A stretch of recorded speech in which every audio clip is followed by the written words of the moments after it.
Hello student, welcome back to my channel माझं मराठी।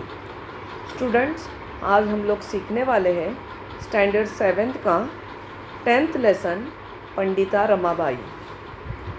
इस lesson को doctor Anupama Ujgare इस प्रसिद्ध लेखिका ने राइटर ने लिखा हुआ है, फीमेल राइटर ने।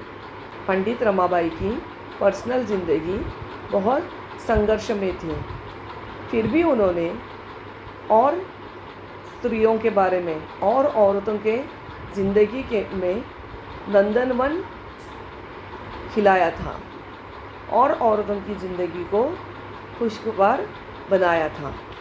तो स्टूडेंट्स, स्टार्ट करते हैं। कोलकाता शहरात देशभक्त आनंद मोहन यांनी स्त्रियांसाठी जी खास सभा बोलावली होती ती भारतातील स्त्रियांची पहिली सभा होती। कोलकाता शहर में देशभक्त आनंद मोहन इन्होंने औरतों के लिए, स्त्रियां मतलब औरतों के लिए एक स्पेशल सभा मतलब स्पेशल मीटिंग बुलाई थी। वो मीटिंग इंडिया में सबसे पहले औरतों की मीटिंग थी, जो सबसे पहले कोलकाता में बुलाई गई थी। पंडिता रमाबाईंना त्यावेळी बंगाली भाषा येत नव्हती, म्हणून त्यांनी मायबोलीसारखा सराव असलेल्या संस्कृत भाषेतून भाषण केले। पंडिता रमाबाई को उस वक्त बंगाली भाषा नहीं आती थी, इसलिए उन्होंने संस्कृत भाषा में भाषण किए थे, स्पीच किए थे। बंगालीतून त्याचा अनुवाद त्यावेळी करण्यात आला। उन्होंने संस्कृत भाषा में भाषण दिया और उसका अनुवाद, उसका ट्रांसलेशन बंगाली भाषा में किया गया था। स्त्रियांची पहिली सभा, पहिली स्त्री वक्ता व सादर करण्यात आलेला पहिलाच मौखिक अनुवाद ही त्या सभेची वैशिष्ट्य होती। उस सभा में, उस मीटिंग में 3 चीज़ें बहुत इम्पोर्टेंट थी।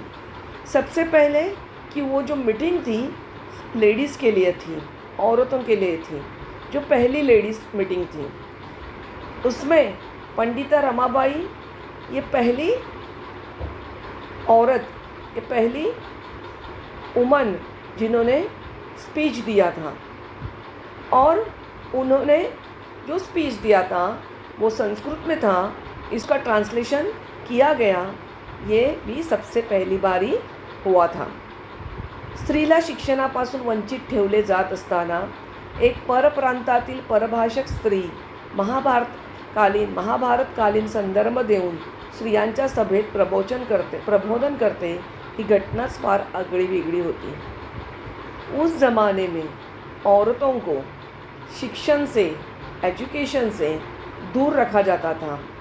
लड़कियों को पढ़ाई करने नहीं दी जाती थी। उस वक्त, उस ज़माने में, उस वक्त ये परप्रांतातील दूसरे शहर की, दूसरे स्टेट की, दूसरे प्रांत की परभाषक, दूसरी भाषा बोलने वाली, अलग भाषा बोलने वाली स्त्री महाभारत की संदर्भ देके, महाभारत का रेफरेंस देके औरतों के, लेडीज़ के मीटिंग में बात कर रही थी। ये बहुत ही अलग चीज़ थी। आई, वडील व बंधू यांच्या निधनानंतर एकटे जगणे किती कठीण आहे हे अनुभवल्यावर रमाबाईंनी विवाह करण्याचे ठरवले। उनकी माँ, उनके डैडी और उनका भाई, बंधु मतलब भाई, इनकी मौत के बाद, इनकी डेथ के बाद उन्होंने शादी करने का फ़ैसला किया, क्योंकि अकेला जीना उनको बहुत तकलीफ़ दे रहा था। अतिशय विद्वान वकील म्हणून ख्याती असलेल्या बिपिन बिहारी मेधावी यांच्याशी त्या रीतसर विवाहबद्ध झाल्या। उन्होंने बिपिन बिहारी मेधावी ये विद्वान वकील से उन्होंने शादी कर ली। त्यावेळी त्यांचे वय 22 वर्षाचे, म्हणजे त्यावेळेच्या रूढीच्या दृष्टीने फारच वाढलेले होते। उस वक्त उनकी उम्र 22 साल की थी, लेकिन उस ज़माने में लड़कियों की बहुत जल्दी शादी करवा देते थे, इसलिए ये 22 वर्ष मतलब 22 साल, 22 ईयर्स, ये भी उस ज़माने के हिसाब से बहुत ज़्यादा उम्र थी. विवाहानंतर 2 वर्षात आताच बिपिन बाबूंचे निधन झाले. शादी के बाद 2 साल के अंदर ही बिपिन बाबू के इंतकाल हो गया. बिपिन बाबू की डेथ हो गई. निधन झाले मतलब डेथ हो गई. महाराष्ट्रातील सुधारकांच्या विनंतीवरून रमाबाई आपल्या तान्ह्या मुलीला घेऊन पुण्यात आला. महाराष्ट्र में जो सुधारक थे, जो रिवोल्यूनिस्ट थे, जो उनके विनंती से, उनके रिक्वेस्ट से रमाबाई अपनी छोटी बच्ची को लेके पुणे आ गए. त्यांचे पहिले व्याख्यान न्यायमूर्ती रानडे यांच्या घरी झाले. उनका पहला भाषण न्यायमूर्ती रानडे इनके घर में हुआ. तिथेच प्रत्येक आठवड्यात एकेका घरी त्यांचे व्याख्यान व्हावे असे ठरले. पुणे में हर एक हफ्ते में एक घर में उनका व्याख्यान होगा ऐसा डिसाइड हुआ. बाई माणूस बोलतो तर कशी हे पाहण्याची उत्कंठा प्रत्येक पुरुषाला लागली होती. कोई लेडीज़ भाषण दे रही है, कोई लेडीज़ व्याख्यान दे रही है, इसके लिए किस तरह से वो बात करती है वो देखने की उत्कंठा, क्यूरियोसिटी आदमियों में बहुत बढ़ गई थी. पुरुष मतलब मेन आदमी. व्याख्यानाला येणाऱ्याने आपल्यासोबत घरातल्या एका स्त्रीला आणल्याशिवाय प्रवेश मिळणार नाही अशी पंडिताबाईंच्या व्याख्यानांच्या निमंत्रण पत्रिकेत एक अटच घातलेली असे. व्याख्यान सुनने के लिए जब निमंत्रण पत्रिका मतलब इनविटेशन कार्ड बांटे जाते थे, उस इनविटेशन कार्ड में पहले से ही एक कंडीशन थी कि अगर आपको भाषण सुनना आना है तो आपके साथ एक घर की कोई भी एक औरत होना बहुत ज़रूरी है.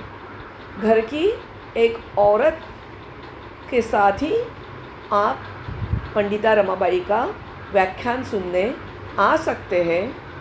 ये ये कंडीशन पहले से ही इन्विटेशन कार्ड में रखी हुई थी. अशी आठवण आपल्या सासऱ्यांबरोबर सभेला गेलेल्या काशीबाई कानिटकरांनी लिहून ठेवली आहे. ये बात काशीबाई कानिटकर इन्होंने अपने ससुरे के साथ इस मीटिंग में शामिल हुए थे और उन्होंने ही ये बात लिख के रखी है कि जब भी पंडिता रमाबाई का व्याख्यान सुनना जाना होगा तो घर की कोई एक औरत के साथ एक आदमी जा सकता है. अकेला आदमी उनका भाषण सुनने नहीं जा सकता. स्त्रियांनी शिकले व शिकवले पाहिजे. त्यासाठी आपल्या मातृभाषेचे अचूक ज्ञान प्राप्त केले पाहिजे. औरतों ने सीखना चाहिए और सिखाना भी चाहिए और उसके लिए उन्हें औरतों को अपने मातृभाषा का मतलब अपनी मदर टंग का पूरा ज्ञान होना चाहिए. शिक्षिका म्हणून उभ्या राहणाऱ्यासाठी स्त्रियांना प्रोत्साहन म्हणून शिष्यवृत्त्या दिल्या पाहिजेत. शिक्षिका के लिए मतलब टीचर्स के लिए जो औरतें हैं उन औरतों को प्रोत्साहन देने के लिए, उनको इंकरेज करने के लिए शिष्यवृत्तियाँ मतलब स्कॉलरशिप देनी चाहिए. ऐसी सिफारिश उन्होंने हंटर कमीशन के पास की. अनाथ, अपंग, विधवा अशा स्त्रियांची सेवा करून त्यांना स्वावलंबी जीवन जगता यावे यासाठी कार्य करण्याचा आपला निश्चय रमाबाईंनी पुणे, मुंबई, अहमदाबाद इथल्या पुढाऱ्यांना व धनवारांना कळवला. अनाथ मतलब ऑर्फन्स, अपंग हैंडीकैप, विधवा विडो ऐसी औरतों की सेवा करने के लिए स्वावलंबी मतलब अपने ही इंडिपेंडेंट ज़िंदगी उनको जीनी चाहिए. किसी के पर भी वो डिपेंड नहीं होने चाहिए. यासाठी इसलिए कार्य करने का निश्चय रमाबाई ने किया और इसलिए उन्होंने पुणे, मुंबई, अहमदाबाद यहाँ के जो पुढ़ारी है, नेते जो है और धनवान लोग जो है, अमीर लोग जो है, इनको उसके बारे में बताया कि कोई भी मजबूर औरत, अनाथ औरत, अपंग औरत, विधवा औरत किसी के ऊपर डिपेंड ना हो, इंडिपेंडेंट हो। कोई भी मजबूर औरत जो अनाथ हो, बेसहारा हो, अपंग हो, हैंडीकैप हो, विधवा हो, विडो हो, ऐसी औरत किसी के ऊपर डिपेंड नहीं होना चाहिए। उन औरतों के लिए काम करने का निश्चय रमाबाई ने किया और इसलिए उन्होंने मुंबई, पुणे और अहमदाबाद के जो लीडर्स हैं, जो अमीर लोग हैं, उनके तक ये बात पहुंचाई। पण अशा कार्याची समाजाला काही गरज आहे हा विचारच काहींना पटला नाही। लेकिन ऐसी कोई चीज़ करने की समाज को क्या ज़रूरत है, ऐसे भी कहने वाले कुछ लोग थे। कुछ लोगों को रमाबाई का ये विचार जमा नहीं, उनको ये पटा नाही। एक उधार गृहस्थाने 10,000 रुपये देऊन त्या रकमेत रमाबाईंनी त्यांचे 40,000 रुपयात होणारे काम करून दाखवावे अशी अट घातली। गृहस्थ ने, मतलब एक आदमी ने 10,000 रुपया दिया और उस 10,000 में रमाबाई ने 40,000 का काम करना चाहिए, ऐसी अट डाली। ऐसी कंडीशन रखा कि उस 10,000 में 40,000 का काम होना चाहिए। मला भारतातील सर्व स्त्रिया सारख्याच आहेत, जिथपर्यंत माझ्या शरीरात रक्ताचा एक बिंदू मात्र आहे। मेरे भारत में सारी औरतें मेरे लिए समान हैं। जब तक मेरे शरीर में रक्त का, खून का एक भी बिंदू बाकी है, एक भी कतरा बाकी है, तेथपर्यंत आपल्या स्त्री जातीचे कल्याण व सुधारणा करण्याच्या कामापासून मी पराडमुख होणार नाही।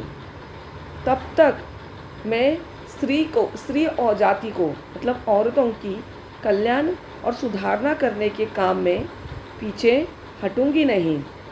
स्त्री जातीची सुधारणा करण्याचे व्रत मी धारण केले आहे। औरतों की सुधारणा करने का व्रत, कसम मैंने ली हुई है। रमाबाईंच्या या उद्गारावरून त्यांना ऐकूनच स्त्री जातीविषयी किती अपार प्रेम होते, त्यांचे दुःख दूर करण्याविषयी किती तळमळ होती हे दिसून येते।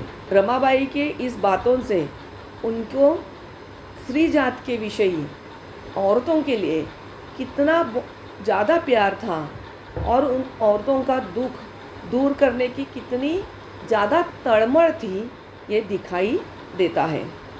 रमाबाईंची कन्या मनोरमा परदेशातून ब्रेल लिपी शिकून आल्यामुळे अंध स्त्रियांच्याही शिक्षणाची सोय झाली।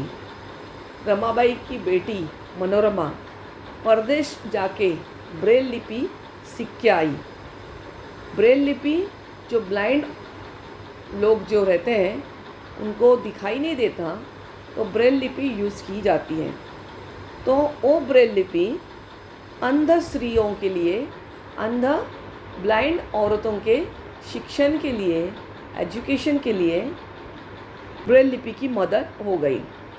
पंडिता रमाबाईंनी मुक्ती मिशनची स्थापना केली। पंडिता रमाबाई ने मुक्ती मिशन की स्थापना की। मुक्ती मिशन मध्ये जुजबी शिक्षण देऊन मुलींना स्वावलंबी करत असतानाच रमाबाईंनी एक लहान उद्योग व्यवसाय सुरू केले। मुक्ति मिशन इस ऑर्गेनाइजेशन में औरतों को सिखाया जाता था और उन्हें और लड़कियों को स्वावलंबी, मतलब अपने पैरों पे खड़ा करने के लिए छोटे मोटे उद्योग व्यवसाय, मतलब काम धंदा शुरू किया हुआ था। केळीच्या सोपट्यापासून टोपल्या बनवणे, बनाना ट्रीज के स्किन से टोपली बनाना, टोकरी बनाना, टोपली मतलब टोकरी बनाना, वाखाच्या दोऱ्या वळणे, दोरियों को बनाना, वेताच्या खुर्च्या बनणे, वेत से लकड़ी की खुर्ची बनाना, खुर्ची मतलब चेयर बनाना, लेस, स्वेटर, मोजे, मोजे मतलब सॉक्स बनाना, गाई बैलांचे खिल्लार, शेळ्या मेंढ्याची चरणी, म्हशीचा गोटा, दूध दुभते, कुक्कुटपालन, कुक्कुटपालन मतलब पोल्ट्री, मुर्गियों का धंदा, सांडपाणी मैल्यापासून खत, खत मतलब फर्टिलाइज़र बनाना, भांड्यांवर नाव घालणे, बर्तनों पे नाम डालना,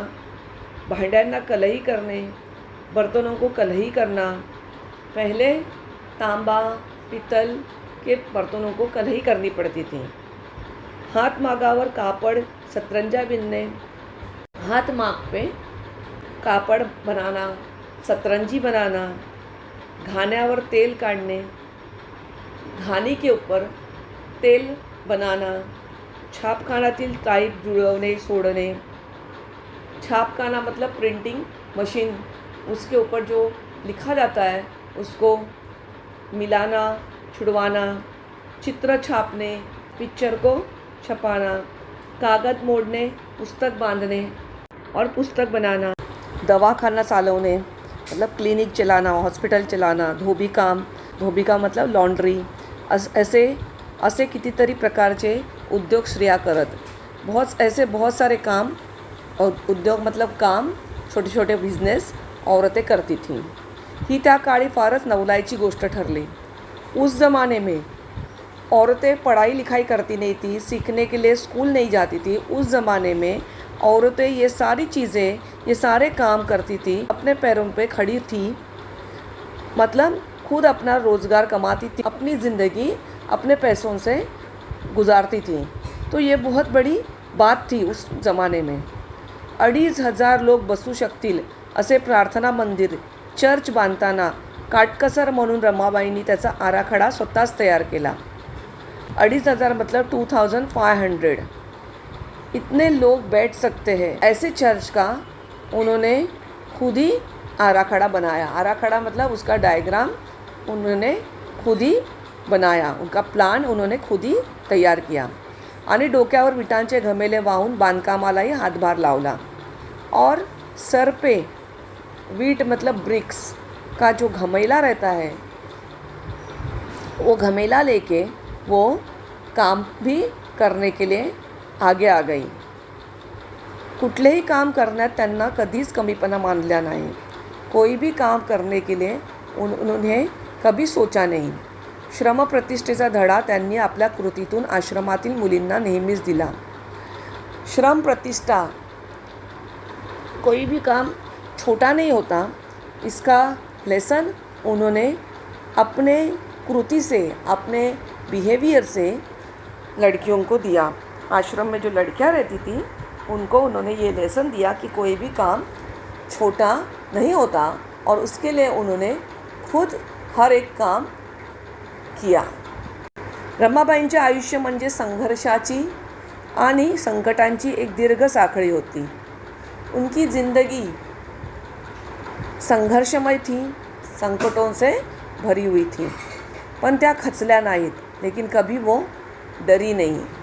स्त्रीचा एक व्यक्ती म्हणून विचार आणि विकास करू पाहणाऱ्या, स्त्री एक व्यक्ति है, एक इंसान है, ऐसा विचार और स्त्री का विकास करने के लिए पंडित रमाबाई या सहस्त्रकातील एकमेव कर्मयोगिनी व सतशील साध्वी होत्या। उस ज़माने की पंडित रमाबाई सिर्फ एक ही औरत ऐसी थी जो स्त्री को, औरत को एक इंसान समझती थी और उसके विकास के लिए कोशिश करती थी। त्या अशा सूर्यकन्या होत्या, त्यांच्या नशिबी स्वतःच्या तेजामुळे आयुष्यात होरपळणे आले। वो एक सूर्यकन्या थी। सूर्य मतलब सूरज, कन्या मतलब बेटी, सूरज की बेटी थी। लेकिन उनके खुद के ज़िंदगी में सिर्फ तकलीफ़ें ही तकलीफ़ें थी। पण त्यांनी अनेक वाळवंटी आयुष्याचे नंदनवन करत कित्येक काळों की आयुष्य उजळवून टाकली। लेकिन उन्होंने बहुत सारी वाड़वंटी मतलब रेगिस्तान, जिन औरतों की ज़िंदगी बर्बाद हो चुकी है उन औरतों की ज़िंदगी को नंदनवन मतलब स्वर्ग, हेवन बनाने का काम उन्होंने बहुत किया। और उनकी काड़ों के आयुष्य, उनके अंधारमय जो ज़िंदगी वो औरतें जी रही थी, उनके ज़िंदगी में उन्होंने उजाला ही उजाला किया। तो बच्चों, मेरा ये एक्सप्लेनेशन यही ख़त्म होता है। आपको मेरा ये एक्सप्लेनेशन कैसा लगा? आप मेरे वीडियो को लाइक, शेयर और सब्सक्राइब ज़रूर करें। Thank you.